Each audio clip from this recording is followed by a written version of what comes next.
مسیح کے بابرکت نام میں آپ سب کی سلامتی ہو۔ خدا کا شکر کریں آج کے دن کے لیے جو اس نے آپ کی زندگی میں بخش دیا، زندگی کے لیے، صحت اور تندرستی کے لیے جو اس نے آپ کو بخشی ہے۔ آج کے دن کا آغاز ہم برکت سے کریں گے۔ اس سے پہلے کہ ہم خدا کے کلام میں سے کچھ دیکھیں، اس سے پہلے ہم ایک چھوٹا سا کورس گائیں گے اور اپنے آپ کو خدا کے کلام کے لیے تیار کریں گے۔ اے روح پاک تیرا،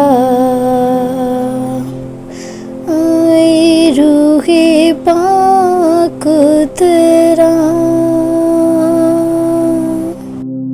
اے روح پاک، اے روح پاک، اے روح پاک تیرا جذبہ کرتا رسولوں کا، جذبہ کرتا رسولوں کا، جذبہ کرتا، جذبہ کرتا، جذبہ کرتا رسولوں کا۔ روح کو نہ بجھاؤ۔ پہلا تسالونیکیوں 5 باب اور اس کی 19 آیت، جس میں یوں لکھا ہے کہ روح کو نہ بجھاؤ۔ ہم اپنی زندگیوں میں خدا کے روح کو بجھا سکتے ہیں مگر دنیا میں اس کے کام کی تکمیل کو نہیں روک سکتے۔ ہم اپنی زندگیوں میں روح القدس کی کارکردگی کو روکنے کے لیے خدا کی طرف سے آزاد ہیں۔ جب ہم خدا کے حکم کو ٹال دیتے ہیں یا رد کر دیتے ہیں تو ہم اپنے اندر اس کی کارکردگی کو روک دیتے ہیں۔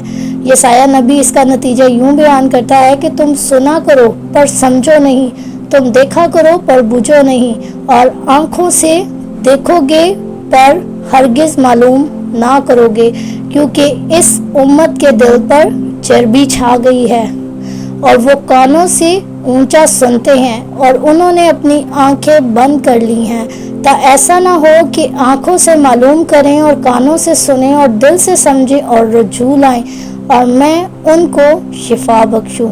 جب آپ گناہ کرتے ہیں تو روح القدس آپ کو توبہ کرنے کی ضرورت کے لیے قائل کرتا ہے۔ اگر آپ غفلت کرتے ہیں اور توبہ نہیں کرتے تو آپ کا دل خدا کے کلام کے لیے سخت ہو جاتا ہے۔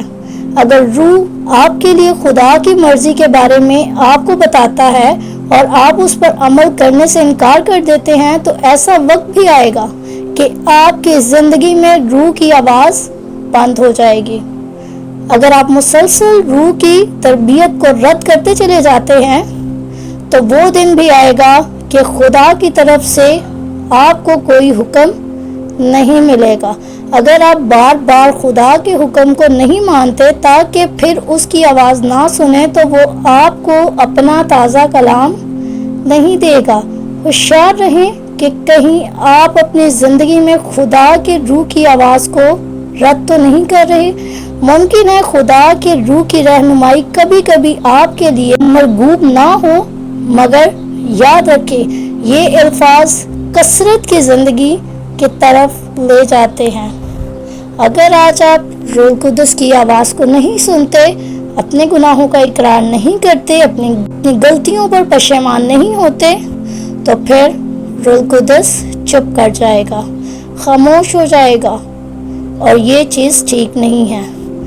اگر خدا کا روح آپ سے بات کرتا ہے تو پھر ضرور اس کی بات کو سنیں اور اپنی غلطیوں کو، اپنے گناہوں کو مانیں، ان کا اقرار کریں اور خدا کے پاس آئیں، تاکہ روح جو ہے وہ بجھے نہ بلکہ آپ کی رہنمائی کرتا رہے اور خدا آپ کی زندگیوں میں کام کرتا رہے۔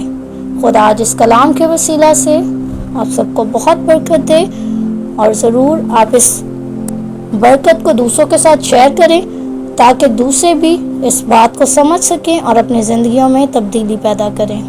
بہت شکریہ۔